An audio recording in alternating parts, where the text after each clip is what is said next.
오늘은 요엘서입니다. 요엘서는 말 그대로 요엘이라는 선지자가 썼습니다. 엘이란 말은 하나님이고요. 여호는 여호와라는 말입니다. 그래서 여호와는 하나님 이런 뜻이에요. 그것이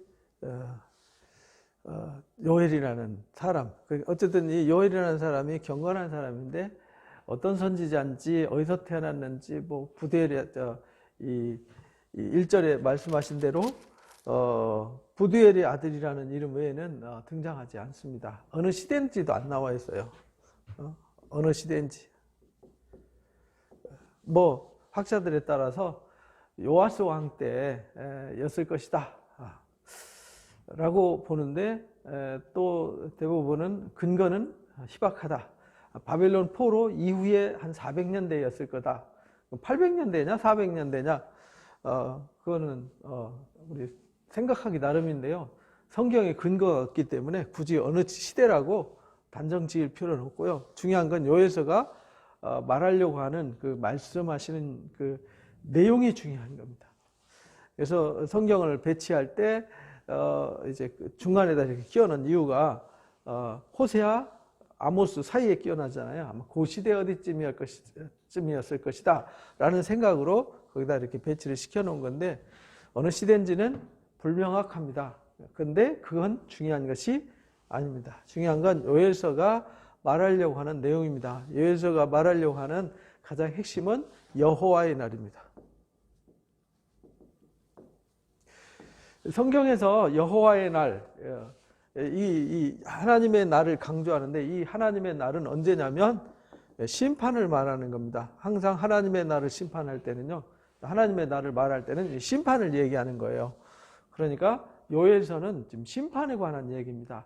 그래서 1장에 보면은 심판의 첫 번째 등장하는 것이 메뚜기입니다. 메뚜기 재앙이죠. 메뚜기 재앙인데 거기 메뚜기 재앙이 넷으로 등장해요. 4절에 보면은 팥종이가 남긴 것을 메뚜기가 먹고 메뚜기가 남긴 것을 느치가 먹고 느치가 남긴 것을 황충이 먹는다. 이제 팥종이는 메뚜기 종류에서 아주 미약한 거예요. 작은 메뚜기죠. 근데 이 메뚜기와 그다음에 느치와 황충으로 갈 때는 황충은 엄청 큰 막 거의 한 5cm, 7cm 정도 되는 엄청나게 큰 거거든요. 이 황충이 내려서 갉아먹으면요, 느치나 팥종이나 이런 것은 메뚜기는 이렇게 볼이나 밀 이런 그 이파리를 갉아먹고 배추 이파리 뭐 이런 식물 갉아먹지만 이 황충은요 나무 가지까지 막 갉아먹는 무서운 겁니다. 근데 사중 고난을 얘기하는 거예요. 사중 고난. 연속해서 반복해서 팥종이가 남긴 거 메뚜기가 먹어버리고 메뚜기가 남긴 거 느치가 먹고 느치가 남긴 거 황충이가 먹어버렸으니 남는 게 아무것도 없잖아요. 그러니까 계속되는 하나님의 경고죠. 하나님의 경고를 무시하고 살다가 결국은 아무것도 남지 않는 무시무시한 재앙을 당해요. 그래서 이제 8절부터 보면은 그렇게 말해요. 그래서 남는 게 아무것도 없어요. 그래서 8절부터 보면은 처녀가 어렸을 때 약혼한 남자로 말미암아 애곡하듯이. 처녀가 왜 애곡하겠어요? 결혼을 하려고 약혼해서 이제 가서 살아야 되는데 남편이 죽어버렸으니까. 그 제사장도 이제 제사 드릴 게 없어졌어요. 밭도 농부도 할 일이 없어졌어요. 포도나무도 다. 그래서 결국은 메뚜기 재앙과 함께 이제 가뭄과 전쟁으로 인해 가지고요 남는 게 아무것도 없어요. 그래서 이 한탄하고 울고 이 좌절하고 낭망할 일밖에는 아무것도 없어요. 희망이 없는 거죠. 하나님의 경고를 무시하고 살다가 희망이 없어요. 그래서 이들에게 요구한 게 뭐냐면 회개예요. 회개. 재앙을 경고하고 이 경고에 대한 회개죠. 회개. 그래서 이들이 회개해야 되는데 어떻게 회개해야 되냐면 13절부터 나오죠. 너희는 굵은 배를 통이고 슬피 울어라. 그러면서 하나님 앞에 회개를 하라는 거예요. 회개하면 하나님께서 금식을 선포하고요. 이들이 회개하면 용서해 주시겠다는 거죠. 결국은 이들이 죄악 때문에 결국은 모든 것이 다 황폐하게 돼서 말라버린다. 그런데 너희가 회개 안 할래? 이런 말이거든요. 그래서 2장에서 강조하는 얘기가 뭐냐면 시온에서 나팔 불라는 거예요. 시온에서 거룩한 산 예루살렘에서 경고의 나팔을 불어라. 지금 이 경고가 곧 시행이 될 거다. 그러니까 빨리 회개하고 제사장들부터 회개하고 온 백성이 회개하고 하나님 앞에 나와라. 그러면은 하나님이 없던 걸 해줄 거다. 그래서 이 회개를 촉구해요. 회개 촉구. 그래서 경고의 나팔을 불죠. 요한계시록과 똑같죠. 요한계시록도 경고의 나팔, 인을 띄우고 나서 경고의 나팔을 불잖아요. 그리고 경고 나팔에 회개하지 않으면 대접으로 쏟아서 끝내버리죠. 여기서도 똑같습니다. 경고의 날, 여호와의 날이 임하니까 너희가 이 경고에 회개하라. 근데 어둡고 캄캄한 날, 여호와의 날인데 어떤 날이냐면 어둡고 캄캄한 날, 새벽빛이 산꼭대기에 덮인 것과 같다. 많은 강한 백성이 이르렀다. 해서 이제 경고의 나팔을 회개하지 않으면 아주 이 메뚜기 떼 같은 수많은 군사들, 외부 주변 나라들의 메뚜기처럼 많은 군사들을 동원해서 너희들을 징벌할 거다. 그러니까 빨리 회개하라. 이것을 강조를 해요. 무시무시한 징계가 너희가 예비되어 있다. 그래서 12절에 그렇게 말해요. 하나님의 명령이 크고 강하기 때문에 그들이 아주 강력한 힘을 가지고 와서 이 메뚜기 떼들이 와 달라들어서 다 갉아먹고 다 뺏어가고 없듯이 이 경고의 나팔을 무시하면은 회개하지 않으면은 주변 나라 군사들 동원해서 아주 싹 다 몰살시켜버리고 다 뺏어가고 망하게 만들겠다. 그러니까 12절에 여기서 또 계속 뭘 외치냐면 여기서도 희망이 없다 이랬잖아요. 그래서 이 경고의 나팔에 또다시 회개를 촉구해요. 계속 반복해서 회개를 요구하는 거잖아요. 회개하지 않으면 아주 끝장난다는 거예요. 회개할 때 옷을 찢지 말고 마음을 찢어 회개하라. 그러니까 형식적으로 회개하지 말고 진심으로 마음가죽을 베고 마음가죽을 찢으면서 회개하라. 이렇게 강조를 해요. 우리 신앙이 그렇죠. 그런 것을 이제 경고해 주는 거예요. 역사, 수천 년 역사 속에 하나님의 말씀을 떠나서 타락한 사람들에게 경고를 하는 거죠. 그 경고를 회개하지 않고 돌아오지 않으면 무시무시한 재앙으로 심판을 받게 된다라는 경고의 말씀입니다. 혹시 하나님이 그렇게 회개하면 뜻을 돌이킬 수도 있다 이렇게 말해요. 우리가 호세아 선지자도 그렇게 말했잖아요. 하나님이 우리를 찢으셨지만 우리를 혼내주셨지만 다시 치료해 주시고 싸매 주실 것이다. 우리 호세아서 6장에서 배웠죠. 그래서 하나님은 회개하고 돌아오면은 다 새롭게 해주고요. 치유를 해주세요. 그래서 금식을 선포하면서 진짜 마음가죽을 베고 온 백성에 모아가지고 그 모임을 거룩하게 하고 장로들, 어린아이들까지 다 모아가지고요. 신랑도 신부도 다 그 즐거움의 자리에서 나와가지고 하나님 앞에 우리 불쌍히 여겨주소서라고 회개하라는 거예요. 그렇게 회개하면 하나님이 우리를 긍휼히 여기실 거다. 그래서 23절에 그 유명한 말씀이 있어요. 시온의 자녀들아 너희는 너희 하나님 여호와의 말로 말미암아 기뻐해라. 즐거워해라. 그가 너희를 위하여 비를 내리신다. 이른 비와 늦은 비를 적당하게 내려주신다. 이렇게 말해요. 하나님은 인자와 긍휼이 많으신 하나님이십니다.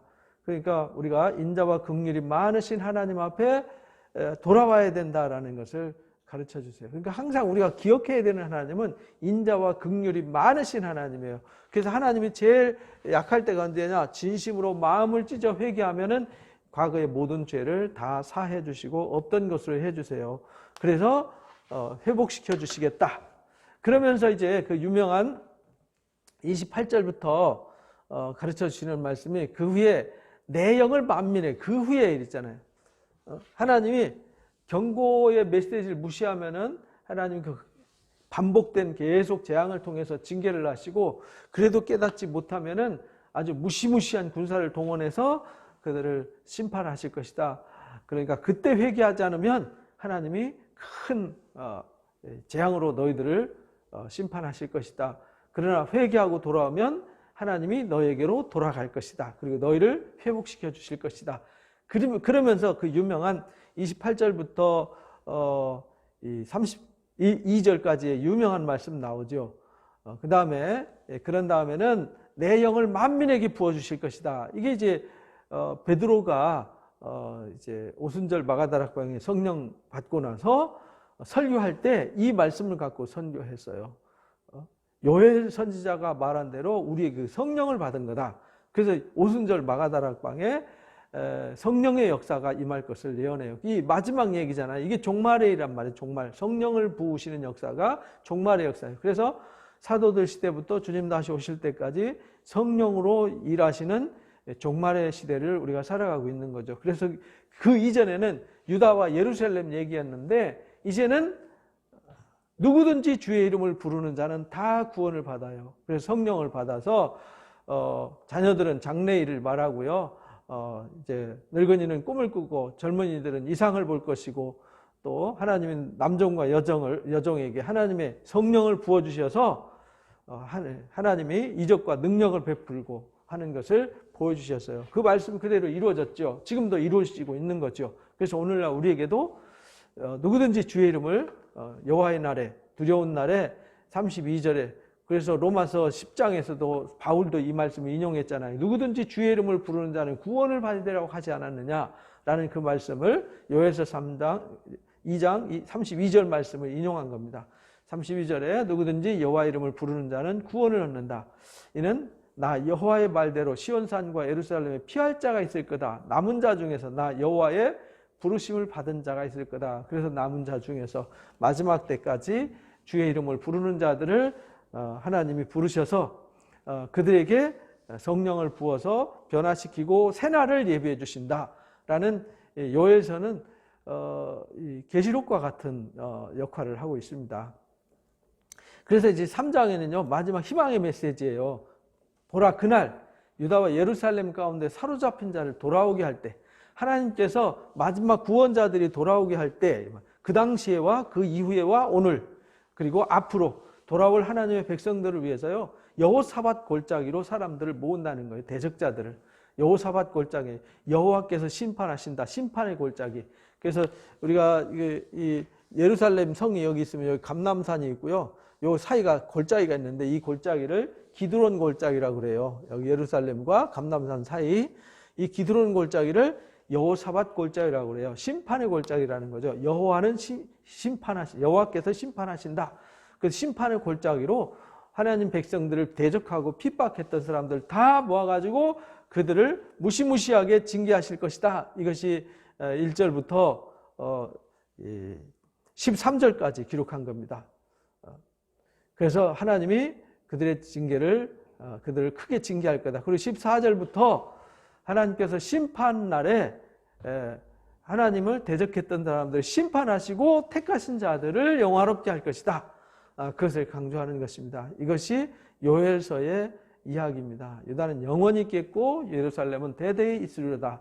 내가 전에는 그들이 피 흘림 당한 것을 갚아주지 않았지만 이제 갚아줄 거다. 그래서 마지막 날에 택하신 자들은 누구든지 주의 이름을 불러 구원받고 하나님의 나라에 임하도록 그래서 그런 자들에게는 성령이 임할 것을 성령을 부어주실 것을 2장에 예언한 겁니다. 그래서 마지막 때에도 우리가 주의 이름을 부르는 자들은 성령 부음 받아서 하나님 앞에 그 성령 부음 받는 자 누구냐? 경고의 말씀, 심판의 말씀, 하나님의 거룩한 말씀을 듣고 가슴을 찢으며 회개하며 하나님 앞에 나오는 자. 에스겔 선지자가 가증한 일로 탄식하며 오는 자의 이마에 표하라 하신 것처럼 회개하는 자들에게 구원을 약속하신 말씀이 요엘서입니다. 그러니까 요엘서는 그 시대 당시의 이야기이면서 예수님 당시의 이야기이면서 오늘날 살고 있는 우리들의 이야기라는 걸 잊지 말고요. 요엘서의 경고대로 오늘날 우리가 나타나는 세상의 혼란스러운 이야기들 보면서 우리는 가슴을 찢고 회개하는 신앙으로 반드시 서서 주의 날을 준비하는 자들, 영화롭게 되는 날을 준비하고 성령 부음 받아서 성령의 이끌림 받으시기를 주님의 이름으로 축복합니다. 감사합니다.